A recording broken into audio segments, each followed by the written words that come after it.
नमस्कार, प्रभा साक्षी पॉडकास्ट में आप सभी का स्वागत है। आज के इस पॉडकास्ट में हम बात करेंगे धर्म के नाम पर इंसान और इंसानियत की हत्या करने वाले अधर्मी ठेकेदार कैसे बेखौफ घटना को अंजाम दे रहे हैं।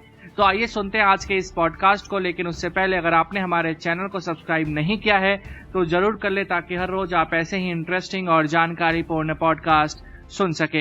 विश्व के कई देशों में आज भी धर्म के नाम पर बड़े पैमाने पर इंसान व इंसानियत की हत्या करके रक्तपात करवाने का कार्य धर्म के तथाकथित अधर्मी ठेकेदारों के द्वारा बेखौफ होकर अंजाम दिया जा रहा है।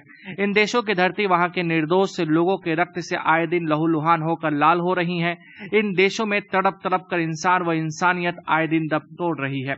हालात यह हो गए हैं कि दुनिया के ताकतवर देश भी अब तमाशबीन बनकर चुपचाप इन देशों की बर्बादी का तमाशा देखने में व्यस्त हैं।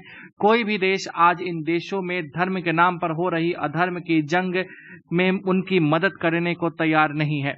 हमारा पड़ोसी देश अफगानिस्तान इसका दुनिया में एक सबसे बड़ा उदाहरण बन गया है।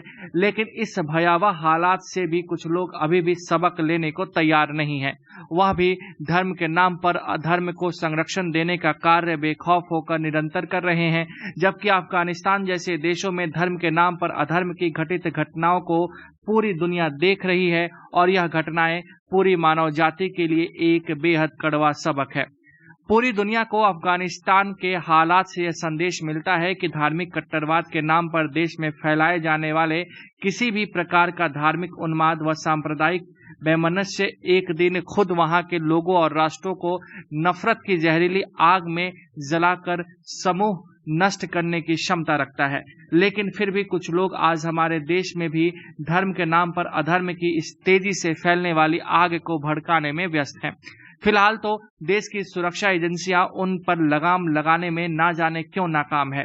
जबकि भारत में भी धर्म के नाम पर नफरत फैलाने वाले लोगों के तरह तरह के षड्यंत्रों के चलते देश के कुछ भूभागों में धार्मिक उन्माद व सांप्रदायिक घृणा आज अपना सिर आए दिन उठाने लगी है। वैसे देखा जाए तो देश में मजहब के नाम पर नफरत की तिजारत करके अपनी दुकान चलाने वाले इंसानियत के दुश्मन चंद देशद्रोही व राक्षसी प्रवृत्ति के लोग आजकल बहुत खुश हो रहे होंगे, क्योंकि अब उन लोगों ने देशवासियों के एक बहुत बड़े वर्ग के बीच अपनी नफरती जड़ों को जमाने का कार्य आखिरकार धरातल पर कर ही लिया है।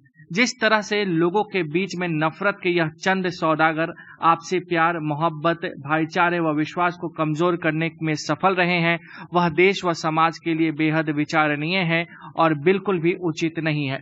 आज यह चंद देशद्रोही व राक्षसी प्रवृत्ति के लोग अपने जहरीले नफरती मंसूबों को पूरा करने के लिए कहीं न कहीं देश के भाईचारे, अमन, चैन और एकता तथा अखंडता को नुकसान पहुंचाने के लिए आम जनमानस की धार्मिक भावनाओं को सबसे बड़ा हथियार बनाकर उन लोगों के ही अनमोल जीवन से खिलवाड़ करने का कार्य कर रहे हैं। देश में यह चंद गद्दार लोग धर्म के नाम पर आए दिन बात का बतंगड़ बनाकर हंगामा बरपा कर देश की अमन, चैन व शांति को भंग करके अब देश में नफरत से परिपूर्ण अपनी कोई फसल काटने में बेहद व्यस्त हैं। आज देश में इन जहरीले नफरती लोगों के नापाक मंसूबों को पूरा करने के चलते ही आए दिन इंसान व इंसानियत मर रही है या फिर शर्मसार हो रही है।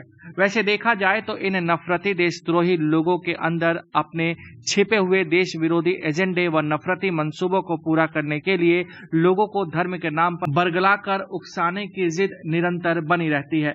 यह चंद देशद्रोही लोग चाहते हैं कि देश अब मजहबी किताबों से चले, न कि देश नियम, कायदे, कानून व संविधान से चले।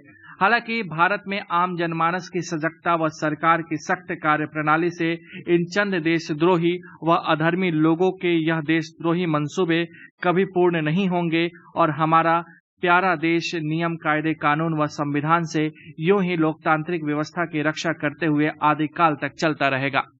आज देश में हमारी सरकार व सिस्टम के साथ साथ सभी देशभक्त देशवासियों को भी हर पल सजग रहने की जरूरत है, क्योंकि यह चंद लोग देश में अपनी अधर्मी काली करतूतों को मजहब की आड़ को लेकर निरंतर चला रहे हैं। देश में मिलजुल कर और बेहद शांति प्रिय ढंग से रहने वाले आम जनमानस के बीच यह लोग अब धीरे धीरे नफरत के जहरीले बीज बोकर खाई चौड़ी करने के अपने जहरीले मकसद में लगे हुए हैं। हालांकि पिछले कुछ वर्षों में देश के विभिन्न हिस्सों में घटित कुछ घटनाओं को देखे तो लगता है कि यह देशद्रोही लोग अज्ञानता व अधर्मांता के चलते अपने जहरीले मंसूबों में सफल हो रहे हैं। हाल के ही दिनों में इसका सबसे बड़ा उदाहरण राजस्थान के उदयपुर में घटित एक दर्जी की बेहद बर्बरतापूर्ण ढंग से हत्या कर देना है। यह घटना देश में धर्म के नाम पर पल रही बेहद अधर्मी तालिबानी नफरती सोच का हाल के दिनों में सबसे बड़ा उदाहरण है। हमारे सभ्य समाज, सरकार व सिस्टम के सामने आज भविष्य में ऐसी घटनाओं की पुनरावृत्ति को रोकने की सबसे बड़ी चुनौती खड़ी हो चुकी है। वैसे तो दुनिया में किसी भी देश में मजहब के नाम पर नफरती सोच को पालना पोसना उस देश व उसके सभ्य समाज के लिए एक दिन सबसे बड़ा खतरा बन जाता है। आज मजहबी उन्माद की आग में जल रहे Syria, Iraq, Iran, Pakistan, Afghanistan जैसे देश दुनिया के सामने इसका सबसे बड़ा उदाहरण है। लेकिन फिर भी दुनिया के बहुत सारे देशों की तरह आज विकास के पथ पर तेजी से अग्रसर हमारे प्यारे देश भारत में भी धर्म के नाम पर ऐसी जहरीली नफरत सोच को गुपचुप ढंग से पाल पोस कर संरक्षण व बढ़ावा देने का कार्य कुछ धर्मांध व देशद्रोही लोग निरंतर कर रहे हैं, जो कि देश के नवनिर्माण के लिए एक बहुत बड़ा बाधक है।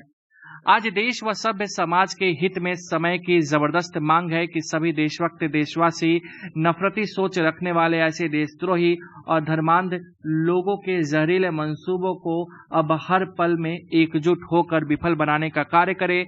देश में कहीं भी ऐसे हालात बनने पर सरकार व सिस्टम का सहयोग करे। वही अब देश की जनता को भी पूरी उम्मीद है कि देश की सरकार व सिस्टम भी राजनीति से ऊपर उठकर जाति, मजहब व धर्म के नाम पर देश में आए दिन हंगामा बढ़ाने वाले इन देशद्रोही लोगों के साथ बेहद सख्ती के साथ निपटने का कार्य करेगी और इन चंद देशद्रोही धर्मांध लोगों को या तो नियम, कायदे, कानून के साथ देश में रहना सिखाएंगे या फिर उन लोगों को ताउम्र जेल की सलाखों के पीछे रहना सिखाएंगे।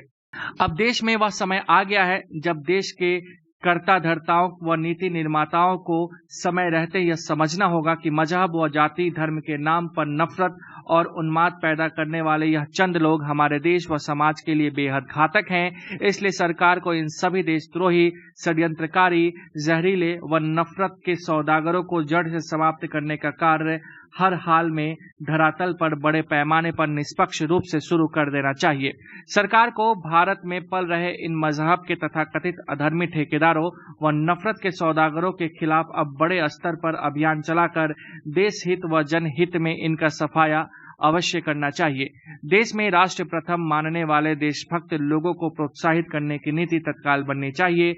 तब ही आने वाले समय में हमारे प्यारे देश भारत में अमन, चैन, सुख, शांति, आपसी प्रेम व भाईचारा सुरक्षित रह सकता है और आने वाले समय में हमारा प्यारा देश भारत 21वीं सदी का आधुनिक, शक्तिशाली भारत व आर्थिक महाशक्ति बन सकता है। तो आज के लिए इतना ही। अगले पॉडकास्ट में किसी और मुद्दे पर देंगे विस्तृत जानकारी। जुड़े रहिए प्रभा साक्षी के साथ। अगर आप भी लेना चाहते हैं देश दुनिया की तमाम जानकारी तो आज ही सब्सक्राइब करें हमारे चैनल को। साथ ही नीचे दिए बेल आइकन को जरूर दबाएं ताकि हर अपडेट आप तक पहुंच सके।